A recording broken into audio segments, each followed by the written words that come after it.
my friend, this is the sprinkler system. I'm gonna show you the step-by-step procedure of how to test the sprinkler system here in New Zealand.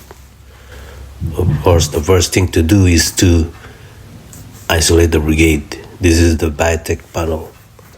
Unlike the others, the toggle switch here is reverse.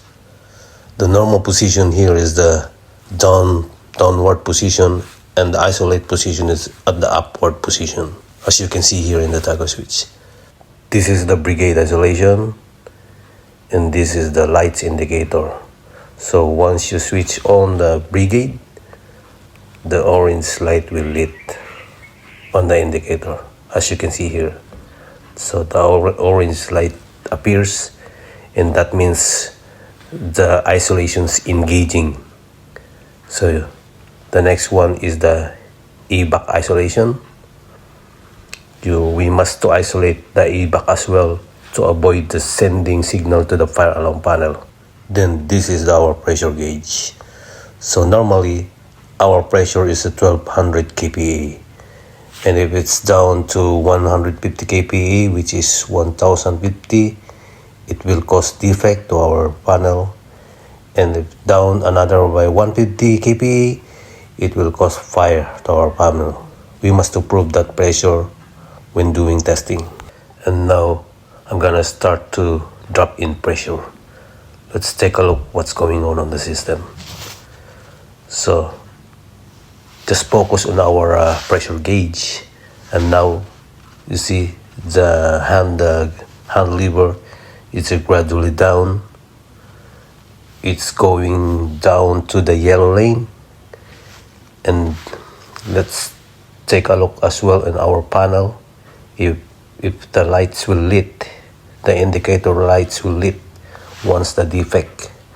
Once the hand pointed to the defect and look at the panel, appears orange light on the panel, it means the defect indicates. And now the fire signal appears, so that it means that the systems are good, so it is working fine. I'm gonna keep on going, release the pressure. I need to prove that the pump will run or not at a certain pressure. So the pump run at 800 kPa. That's the primary pump. At this time, I switch off the test bulb, and the pressure is back to higher. So I will need to switch off the engine. The primary pump or the electric pump in our system. The primary is the electric, and the secondary is the diesel pump. So I'm required to switch off the primary pump, which is the electric pump. So just to prove that the secondary pump will run, because if I can't hear the sound because it's too noisy if the electric pumps will running when I'm doing the testing of the secondary pump. So we must switch off the power supply for the electric pump. And now I'm gonna back to the test bulb, and I will drop the pressure in the test bulb just to prove that the secondary pump will run. I'm starting releasing pressure again, and let's focus on our pressure gauge again, and let's take a look what's happening in there, what's going on. And now it's gradually down the pressure, and if it's reached at a certain pressure, the engine will run. At this time, the engine run at 700 kPa. Okay, let's repeat the explanation. Let's focus on our pressure gauge. So from the start, at normal state, our pressure is 1200 kPa, and if it's down to 1050, the defect appears, and if it's down to 900 kPa, the fire signal appears, and if it's down by 800 kPa, the primary pump run, and if it's down to 700 kPa, the secondary pump run. So those pressure that we need to achieve to prove that the systems are normal. So once we prove that the system is normal, we need to reestablish the pressure. As you can see in the gauge, the pressure is a little bit down. So we need to reestablish it, reinstating the pressure by using our jockey pump.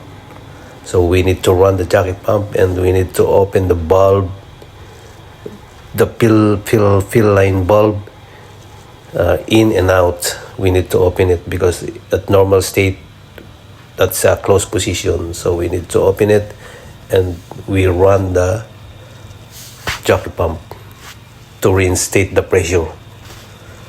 As you can see, I will preparing to run the jockey pump. We must locate the bulb for the discharge and suction line of the jockey pump. So now I found it. I open it and it's ready to start now. So I also locate the power supply of the jockey pump, and so I found it is there, so I switch it on. Then the engine start. I closely monitored the gauge because it's just a small pressure that I need to reinstate. So I need to stop it immediately once I reach the pressure that I need to get, which is 1250 kPa.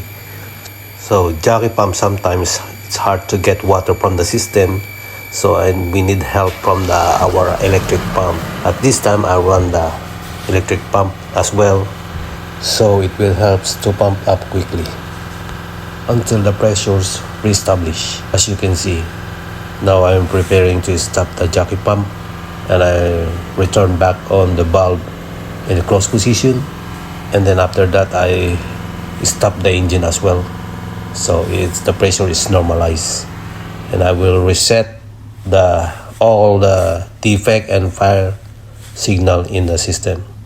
So by pressing the button reset, so this is our reset button, so all the fire indication and the defect indication disappear, and it's back to normal. Okay, what next is we require to send the fire signal to our monitoring system.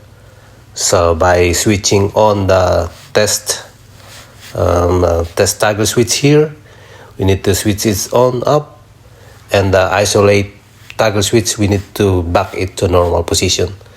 So it means that we're gonna send a fire signal to the monitoring system. So they know that these are only testing because we put the toggle switch to test position. So this is the whole sprinkler system.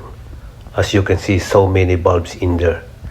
So those bulbs are monitored by our system. Once you close or open the bulb, it's monitored by our system. It's indicate fire or defect, depends on what kind of bulbs. So what I am doing now is removing the chain. So we put it chain to avoid someone accidentally turn the bulb, because the bulb is very sensitive. Once you turn it twice, it will appear fire on our panel, and it makes our in trouble, because the fire brigade, the fire truck will come once you accidentally send the fire signal. So we must to secure the bulb. And what I'm doing now is to test the main stop bulb on the top of the check bulb. So I'm gonna sending fire signal to our monitoring. So I'm closing the bulb because in normal state it's open. So I close the bulb, 2 turn, and the fire signal appears, as you can see in the screen. So let's make it closer. Okay, see the red lights over there? It means the fire signal indicates, and it's sent to our monitoring system, and they receive that, and that's our requirements every month, that we need to send the fire signal to the monitoring system. All right.